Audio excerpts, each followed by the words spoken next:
Hello and welcome to another round of Forcing Dimir. This is round 2, and let's see how it goes. Well, we don't have a lot of really good Dimir cards. Actually, we don't have any other than the Basilica Screecher. I did say I'm going to be splashing now and then, and considering this pack is fairly weak, I mean, the Guild Mage is a thing, the Syndicate of the Tide is a thing, Basilica Guards, Basilica Screecher. I'd say in a vacuum, the Guild Mage is the best card. The Screecher is second best and closer than you'd think. Well, Screecher or the Syndic are the second best cards, and it's closer than you think because you're just in a better guild at that point. You're in Orzhov, or if you take the Syndic, you're in Boros. But here I'm going to just take Merciless Eviction. It's a perfectly splashable card because it's a high cost, so you don't have to worry about getting your splash color early. Like, that's the problem when you're trying to splash like a 2-drop or something like that, or you want to play it on turn 2 ideally. You don't have enough time to actually get the splashing going. So I'm going to take Eviction here. It is the strongest card by far, and it's very strong for control. So if I go control, I'm probably going to opt for milling over ciphering, because ciphering is usually a tempo style. It's usually a tempo style where you're using Hands of Binding and Shadow Slice as your main workhorses to try and race your opponent, whereas mill is more of a wait as long as possible to get something going. So I'm going to take the Balustrade Spy here. I think it would be my top choice anyway for Dimir over Shadow Slice, for example. It's only 2 cards that are really interesting. Oh, there's also Gift of Orzhov, which is actually quite good. But yeah, the Spy is a no-brainer here. Otherwise, if we're looking at cards in general, I would say the Shambles Shark is actually the best card if you are in Simic, because it's a fantastic turn 2 play following up on either an Experiment 1 or a Cloudfin Raptor. But here I'm going to take the Spy, and I'll be happy about that because that's an excellent, one of my favorite mill cards actually, because it's usable with Enter the Battlefield effects, and it is also just a fantastic blocker and fantastic in general. Here we have a choice. We have 2 excellent mill cards. We have Sage's Road Denizen, and we also have the Spy, another Spy. And more than one Spy is absolutely fine. But then we also have Death's Approach, and I don't know how possible it is for it to wheel. It's a very important card for mill decks because it's removal in a deck that really needs removal to actually live. So I'm curious as to how easy this card is going to actually pass by, but honestly, I think it's likely to pass by because it's not a very good removal spell outside of the 2. So it's either Spy or the Sage's Row, and I'm just going to take the Sage's Row here because it is a very powerful workhorse. Here we don't have too much. We can take a Syndicate Enforcer. It's not terribly interesting, but it is something. There's also Debtor's Pulpit, which is again very slow. It can work with Merciless Eviction because you can wipe the board and then still have this down. Basilica Guards is also very powerful. I'd say it's one of my favorite choices. I mean, Urban Evolution, Fortress Cyclops, and Basilica Guards are probably my top choices. Also Martial Goalie, and basically all the cards that I'm not going to be taking right now. You could make you could say that maybe Urban Evolution is a thing, but I really do want to be running the white just for Merciless Eviction. I don't want to be going like 4-color right off the bat, so I think I'm just going to take the Syndicate Enforcer. It's nothing crazy, but it is fine. Here we don't have too much. Oh, well, we have a Call of Nightwing, and that's a great card. It's one of the few, it's actually the only Cypher card that I can think of that allows you to Cypher on itself, so you don't actually need another creature for it to work. So that's fine, and it's actually extra bonus if I put it like on a Balustrade Spy or something with Evasion, hit in there and get 2 tokens right off the bat. So I'll take that here, easy choice. Let's do Cost Sort. Okay, the Rebel Hulk is kind of late for it to show up. I guess people just don't like Gruul here. It's a fine Gruul card. For us, we don't have a lot of choices. I'm just going to take the last thoughts here and just enforce the fact that we're in blue-black. I don't really know what's going on signal-wise.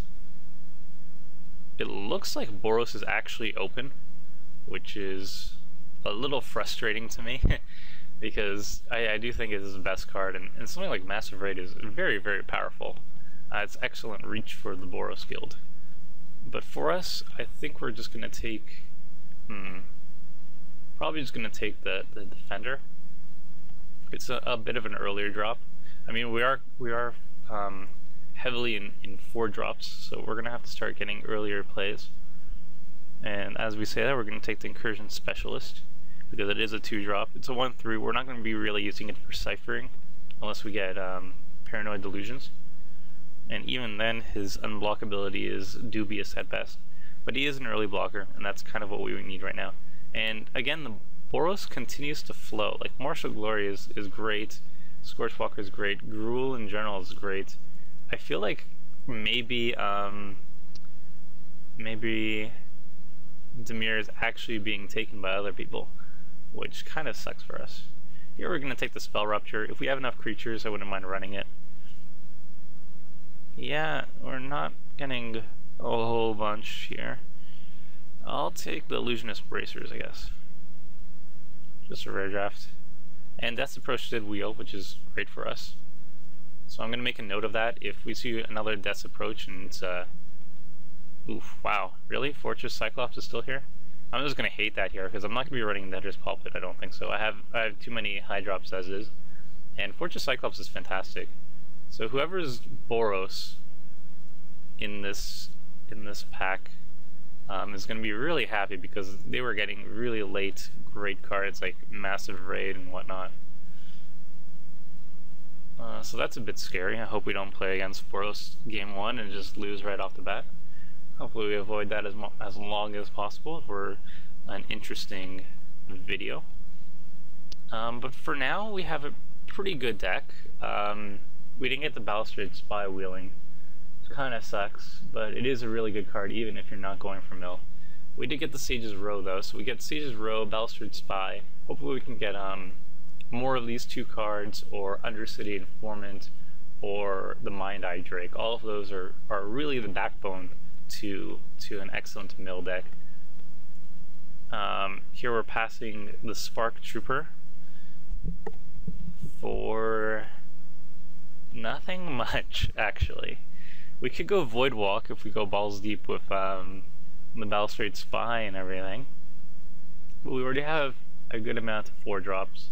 We could get the Slate Street Ruffian. It's not really interesting.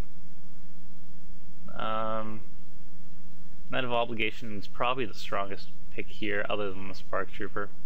I mean, Spark Trooper, the Swine, Infantry I really like. Like, Voidwalk would only be for something like the Spy, or maybe even activating more evolved triggers. Or actually, it's also good with the Sage's Row. So because of its combat, because of its synergy with the deck and its potential more synergies, I'm just going to take Voidwalk here. Because it works well with Sage's Row and works well with the Balustrade Spire so far. And hopefully we can continue that. Here we have Undercity Plague. It's really slow. Like really slow. And I really want to focus on things that are actually going to keep me alive, rather than stuff that is just going to help me win the game in the late game, because I am going for mill, so I don't really need more odd win conditions like this. Yeah, I'm just going to take the Gutter Skulk, as depressing as it looks like. It is a solid 2-drop. It is a bear, I mean.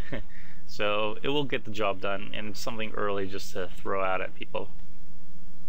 We have a lot of Gruul going on here. Done. Here we have, well, we have a Guild Mage, which is exactly what we want if we want to be milling. It is a late game mill. Opportunity, trigger, Sage's Row, just general good stuff. There's also Psychic Strike that might wheel, or maybe a Guild Gate, one of the 2, if we're lucky. Here we have another Balustrade Spy, or a Screecher, or a Death's Approach. I'm hoping the Death's Approach wheels, but here I'm just going to take the Spy. It synergizes with Void Walk, and it's just a generally very good card. Basilica Screecher is also excellent as a Death Approach, as is Sapphire Drake, but I'm hoping that the Death Approach actually wheels, because this pack is actually quite strong. So yeah, I'm hoping that the Death Approach wheels, and I'm taking the Spy. Here we have another Sage's Row, which is an easy pick for us. It's that or the Dimir Key Rune. Hands of Binding is good, but it doesn't fit what we want to do quite as well as Sage's Row. Here we have Paranoid Delusions, or just a random 2-drop. Paranoid Delusions is quite strong for milling, so I think I'm just going to take that here. The Sprite, I feel like I can get more of them later on, so it's not a really big deal if I pass it right now. So boom, Delusions. I do not want more than one Delusions though, in general, because filling up on those is not a good thing. Here we have a Key Rune, which does kind of ramp us better if we're so top heavy, and it also is a little bit of mana fixing. The Prism is fine too, but I think the Key Rune is a bit better, so I'll take that here. Here we have a random 2-drop or a Guildgate. I don't really think we need the Guildgates that much right now, so I'll just take another 2-drop. Here I'll just take the Guildgate as minor mana fixing. We do need a little bit to run Merciless Eviction, so there's that. Here we have nothing, so we're just going to take whatever we don't want to play against. We don't really have artifacts. Well, we do have a Key Rune, and we do have Death's Approach, so we'll just take the Rust Scab away from people. And the Psychic Strike wield, which is fantastic for us. That's exactly what we want to be wheeling.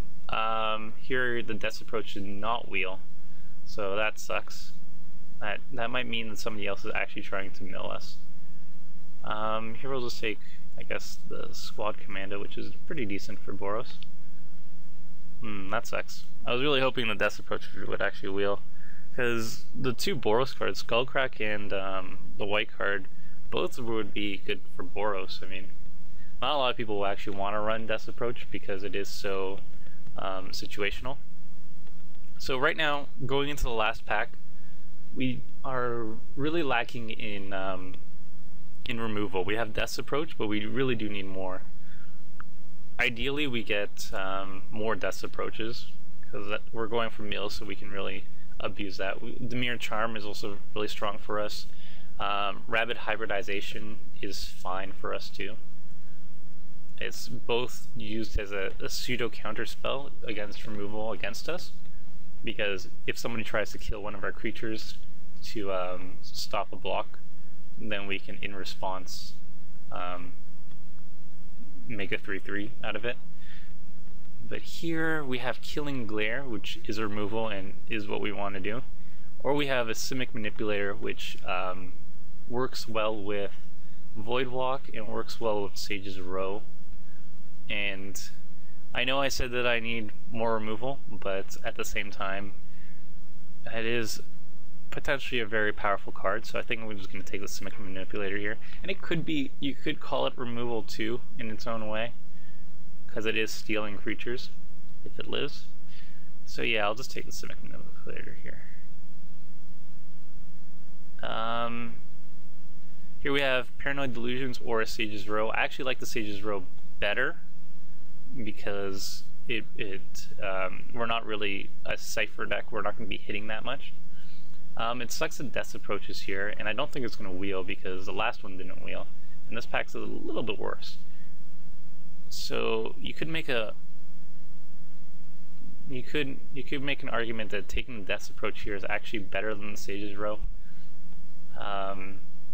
But Sage's Row is just really strong, and it gets better the more you get, more cards you get. We are trying to mill, and it is a blocker at the very least, so yeah, I'm just going to take the Sage's Row here and pray that the Death's Approach wheels, which it won't. Come on. Other stuff. Okay. We don't have anything really here. Hands of Binding is good, but we're not really going for the whole ciphering. Guardian of the Gateless is actually a very powerful card, and I mean, we could actually splash for it. We're splashing for Merciless Eviction. We do have a key rune if we do want to continue that. I don't think we're going to be running that though. We take out Last Thoughts. It just really depends how many cards we have right now. We could probably take out like an Enforcer or something, or maybe the Clinging Animals, Inimity or whatever. I mean, it's that or Hands of Binding, or another Syndic Enforcer. I do think the Guardian is very powerful, so I'm just going to take it here over like the hands. Ooh, shiny Zamek. I don't think we want another Void Walk. One is more than enough. We don't want to get too greedy with that. And Psychic Strike is a fine 3-drop spell, so I'm just going to take that here. The Guild Mage is the strongest card by a large margin. Just these two Simic cards are ridiculous. Massive Raid is very, very good. But we're going to take the Psychic Strike and like it. Wow, another Simic Zamek Guild Mage. We're not seeing a lot of Dimir stuff, which is weird. So Simic seems underdrafted, to put it lightly. Do we want to splash for any of these? I think that's a bit too late to try and splash for those. I guess we just take the Midnight Recovery. I don't see us playing it, but no, I think we're going to just hate at this point. I'm going to hate the Guild Mage. There's nothing I'd be running. I have enough cards at this point. Here we have, we could actually splash for the Edict, or we could get another Psychic Strike, which is fine, I guess. I'll take the Psychic Strike.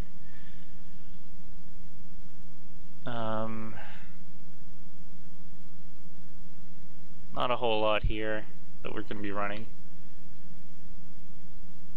I guess we could either hate the Scorchwalker or Verdant Haven, or take like Illness in the ranks as a sideboard option. I'm not going to be running the Horror, it's just worse than our other cards. I think I'll just take the Illness as a sideboard option. Actually, yeah, I'll just take the Illness. This is weird. I think Dimir is actually being drafted by other people. Here, if I need another 3-drop, I guess I'll take that. It's like that or this Simic Guildgate. Or just like rare draft the Thespian Stage, but I don't think that's expensive enough to warrant that. I don't know, I'm definitely not going to be running the Ruffian, so. But then again, I don't have any other choices. We'll just take it. Nothing good wheeled. So there's that. I guess I shall take the Oculus in case I need something. Or maybe Gridlock. I'll take Gridlock. Paranoid Delusions is here. And that's the only one I can think of actually taking here. So, boom. Yeah, nothing wheels. Take that. And wow. It's a late Ceratok. Okay, so Simic was the place to be, it seems. And Dimir seems like it was being drafted. Like, the Death's Approaches did not wheel, and that's really weird. So we might have some milling mirrors, which could be interesting. Okay, so here's how the deck looks right now. Unfortunately, we're very light on removal because Death's Approach did not wheel. But we have a pretty solid deck in general. We have some solid creatures. We have 3 early drops, well 4 early drops that can gum up the board a little bit. We have a lot of Psychic Strikes. We have 3 Sage's Row. We have 2 Balustrade Spies. We have Voidwalk that interacts very well with the Spies and the Sage's Row. We have a pretty strong late game bomb that just exiles the board if we so choose. We have a little bit of ramp with the key rune into Guardian into the Gateless and Merciless Eviction. We have Call of Nightwing, and we also have Paranoid Delusions as a very minor cipher. Oh, and Void Walk as a very minor cipher package. I didn't want to go too crazy with it because if you have too many cipher, then you can sometimes have the problem of having cipher cards but no creatures to actually cipher onto them. So I only have 13 creatures. I decided to keep the cipher at a minimum. That's why the Paranoid Delusions is also I'm only running one of them and not two. Also, Paranoid Delusions does nothing for the board impact. So if I'm attacking, then that means I'm already sort of winning, if you know what I mean. So Paranoid Delusions, I'm only running one, a singleton, so I don't really see it that often. And when I do see it, it's probably late game where I just need to finish things off, and it means I'm still alive, which is also good. Odd picks, I picked Mortis Trader, mostly because it's a disposable blocker that triggers Sage's Row very nicely. So there's that. Yeah, it looks pretty powerful. It could have been a lot better if I had the two Sage's Row Death's Presence actually wheeling when it didn't, and that was kind of weird. And we also missed one Balustrade Spy. That was about it. Otherwise, this deck very clearly can actually mill with these three Sage's Row, the Psychic Strikes, Balustrade Spies, the Void Walks, all that good stuff. And we also have a Guild Mage, so our late game is very, very solid for actually milling the person to death. And I'm going for 17 lands here. Yeah, I'm going to go for 17 lands here, so I need to throw in something else. I'm not going to run Paranoid Delusions. I could have like the Slate Street Ruffian back in here, or I could just have another Klinger, which works well with the Void Walk and whatnot.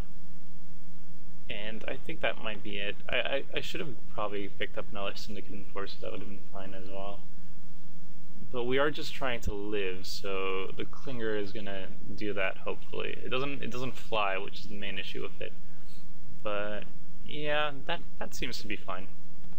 Okay, so we throw in the Orzhov Guildgate, and then we add land. Oh, let's first do this. Take a picture for my thingy. Yeah, there we go.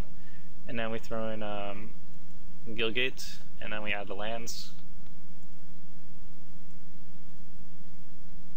I feel like I can walk away with just a little bit less than that, because we also have a key rune to mana fix, so that's fine. Let's have one more blue mana source, and we should be good with that. We have 3 white sources counting the key rune, so we can play our 2 late game white bombs.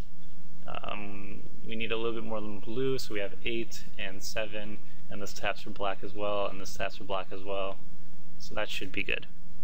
Alright, let's see how this goes.